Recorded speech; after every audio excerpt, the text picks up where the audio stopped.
everything, your legs, your glutes gonna be hurting you, man. Like, you just don't do that with women, because they're mad, they do that every day. Keep the legs tight and the glutes.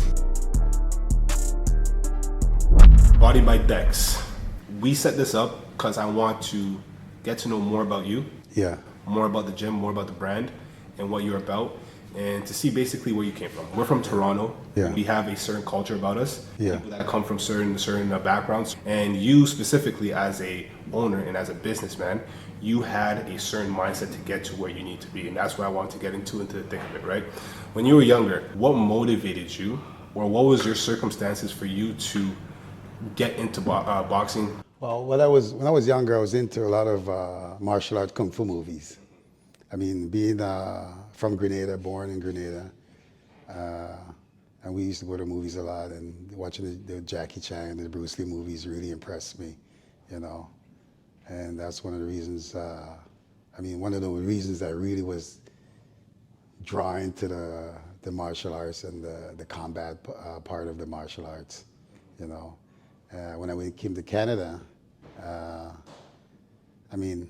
I used to be a street fighter from back home from Grenada. So I always liked fighting, you know, and I came to Canada, you know, I got into a few scuffles in school, you know. And I got a certain age and I kind of wanted to get something more challenging, more to help me with my discipline, right? Because I like the fight and the sport and all that. So I decided to join a Kung Fu club, which gave me traditional Kung Fu, and it gave me the kickboxing aspect of it too, you know, which was right down my alley, because I like the traditional Kung Fu and I like to fight. How old were you when you ended up coming to Canada? How was that transition from Grenada into here when you were younger? I came to Canada, was 10 years old. 10? Yeah, 10 years old. And the whole transition was exciting. We're looking forward to the cold, the winter, the snow, and all that, right? But it was a culture shock. Yeah, it was a culture shock because I was very much of a minority back in the 70s, so just adjusting to the culture was pretty challenging, and that had some challenging moments to it, you know. You were younger. How did they typically start? Like, were you like going out of your way to like try to start it, or people just picked on you for being from somewhere else? How did that work? Well, people picked on me and from being from somewhere else, and also being a different color. You know, that was mainly a different color. So you get names called, and at one point you don't really realize what the name call is all about, it because it's like I'm coming from Grenada, and I'm used to seeing tourists come to Grenada and they're so friendly, and so you expect all that. And then when you come to Canada now and you're right into the culture, and you realize that these guys are not visiting your country, on a vacation, just passing through, so they don't have to be nice to you for that day or two. So it was shocking. It was emotional, because you just want to play and have fun with, especially people of different color, different culture. Right? So you said that you grew up in the 70s. Was one of your motivations to get into Kung Fu or martial arts Bruce Lee? Like, was that like a Jackie Chan, like Bruce Lee? Were those like typically the people that you looked up to back then? Because Bruce Lee has a lot of great sayings. Right? Yeah. Flow like water. Yeah. A lot of he's a very mindset type of person, right? Yeah. You have to conquer your mindset. You have to conquer yourself. Yeah. At that age, was it difficult for you to conquer yourself, and is that why you got more into martial arts, so you could learn that discipline, so you could build the proper like self-esteem, where now when you're into the world, you could control yourself when you're interacting with those type of people that will pick on you? Exactly, especially when Bruce Lee used the term the art of fighting without fighting. When you don't know how to fight, you always want to prove yourself. You have no control, no self-discipline. You just go in there, they expect whatever, you just go in and do whatever. When you learn the art of fighting without fighting is when you learn the art of fighting and you know how to fight and defend yourself.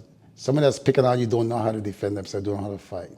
So a lot of times you avoid the confrontation of a physical fight by just staying relaxed and understanding the other person's anger, and don't let that overwhelm you, that you feel you just have to get in there and fight. Right. So a lot of times I would just more talk to people or just, smile and approach it in a different.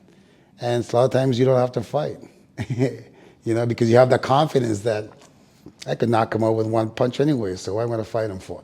There's no challenge to that. He doesn't know that what I could do to him. So why, present that when I could just avoid it by just talking.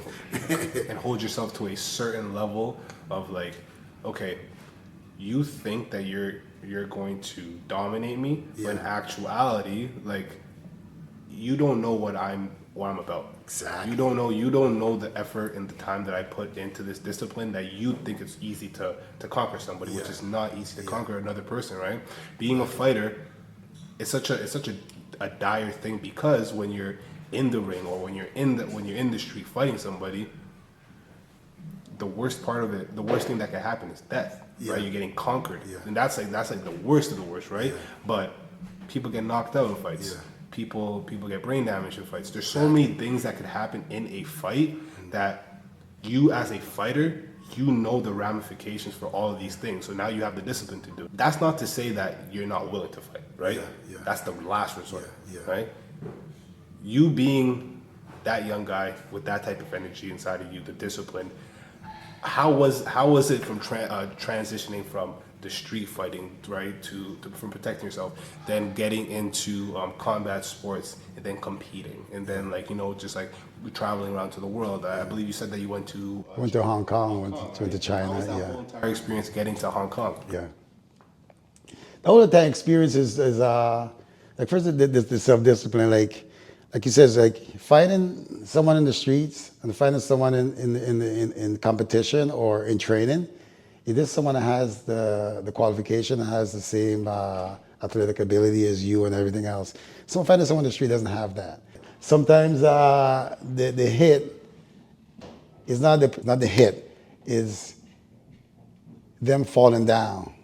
They could hit their head on the wall, they could hit their head in the corner of a table, and that alone, that's a death. So it's not that a hit, it's just an effect after you hit that person. So a lot of times I try to avoid, and I tell people to avoid street situations as much as possible. Because it's not a challenge and fight for it. It's not like someone that's been training he has all the quality, he knows how to slip, know how to punch, know how to kick. So why fight in the streets because someone's angry, right? So you have to overcome that anger and turn it into something else to avoid the physical altercation, because that could end your life too, because you hit that person, then they hit their head, they're dead, and that's your life is done.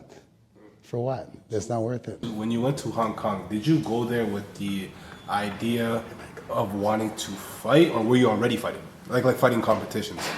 Well, when I went to Hong Kong, we were doing a Kung Fu tour. So we're doing Kung Fu tour.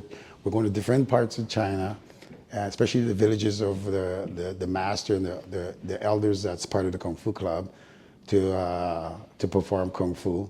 And our club always had a fighting aspect of it, the traditional Kung Fu and sparring. They call it Western boxing. But after it was a dream to go to China and be around different Kung Fu masters and performing in front of them and learning from them. So I sort of fulfilled that dream. So my other dream, when I was called out to have a last minute fight in Hong Kong, and I was very successful at it. So when I got back here now, I wanted to portray that, go forward with more of the kickboxing part of it, right? And started a different journey. Because I've done the traditional Kung Fu journey. I went to China, I've performed enough. I said, okay, so I'm gonna set another goal to be a fighter. And that's when I started taking up the kickboxing a little more serious. When you got into the journey of kickboxing, was it just like, now I want a new challenge, or you wanted to excel within the ranks? Did you want to get the accolades? Did you get the accolades? Yeah. And yeah. What was that experience like, getting those accolades, being in the ring, fighting in front of all those people? Yeah. Like, how was it? I wanted both. I wanted to get the excitement, and I also wanted to get accolades, because it gives me a purpose, right? And it's to set more goals to go forward in the martial arts, and which I did, and just challenge myself to be around in the middle of the ring with the lights and the cameras and the audience and the friends and family, and I wanted to get that experience. And when I got the experience, it was very much overwhelming, but once you get in there and you the first round goes and you start punching and kicking, and you sort of forget about all the noise and everyone else, just basically there to survive and just do your best. And that was the biggest challenge, to just block everything else out that's around you and just focus on that one person in front of you that's you're fighting. And that was one of the biggest challenges. And at the end of the fight, man, it's like, wow, I did it. So take me through like that journey. So like, what were the time frames that you started the kickboxing, and what was kickboxing your final journey in trying to conquer another martial art, or did you get into boxing after that, or was boxing like first? Like, how did that work? Well, with the kickboxing, because of the kicking through the kung fu, and because I wanted to be better, I had a good legs and kicking, and I wanted to be better with my hands. I met a gentleman I worked with, Everton McEwen, who's a phenomenal boxer, Golden Glove, 6-time Golden Glove champion. And he taught me how to use my hands a little more efficient, because kickboxing, once you're at the distance, you use your legs, because you can't, when you're getting close, you got to have good hands. And he helped me with a lot of good hands, and it helped, and which made it was very effective when I fought kickboxers, because once I get my kicks in there and I get close, smother them, and a lot of them didn't have the boxing hands, and that was my advantage. So I always wanted to get an advantage over my opponent. Always challenge myself. When I train, I try to do things that are more harder. And when it becomes easy, I try to seek something that's going to become more hard and more challenging. So I don't ever plateau. I always try to get better, better, better. Even when people say, "Oh, you're doing really good. Your kicks are really good," it's like, yeah, but they're okay. But I gotta be better, man. I gotta be better. I gotta be better. See, people don't see the certain things that you see as an experienced fighter, right? Exactly. They don't see like maybe there's something wrong with my hip when I kick, right? Yeah. They don't see there's maybe something tight with my glute when I kick. So what is the answer for me to do this, right? Let me try to figure it out. But what people see, they just see you kicking the bag hard, right? They see power, they see beautiful technique. Exactly. But to you, there's so much room for improvement. More efficiency, how to save time, how to set traps, and everything else is part of it. So you picked up boxing around what year? I picked up boxing,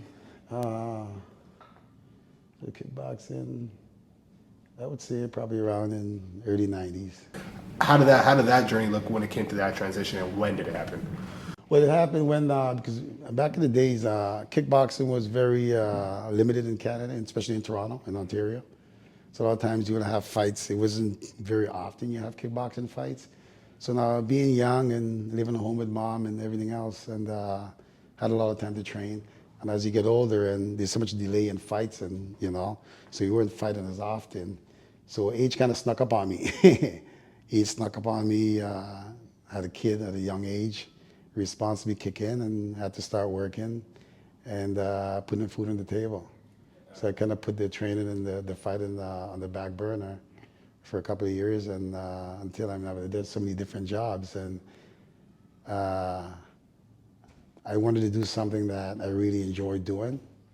And I found that I kind of realized that, I'm getting older, and all this knowledge all these years of training, all this knowledge that I've accumulated, that I need to share. And I want to share the knowledge by passing it on, by teaching others.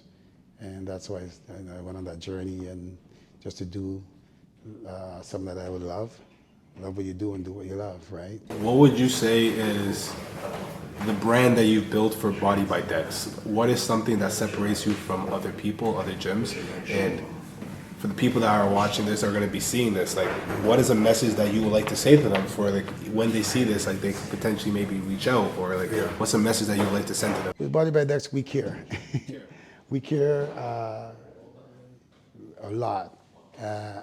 We care about your fitness, your emotional. We care in every way, like with BODYBYDEX. Everything we care about, not just you getting in shape, but your mental health is very important. We not always wake up and come out and be in the 100%, but we take time to put you aside and any conversation in any way you need to let anything out, or and it's always kept between us confidentially, right? And that's about it. We care, you know, and that's one of the things about BODYBYDEX I portray. And another thing with BODYBYDEX, it's me. When I come in here, I'm the one who run the classes. I'm the one who teach a lot of the one-on-one, the boxing and kickboxing, right? I'm on hands with everyone, right? And when I have another trainer come in, we will try to get them to portray the same energy, the same professionalism, right? And so they'll get their results and everything else they require. We come to BODYBYDEX. We care and we on hands with everything with you.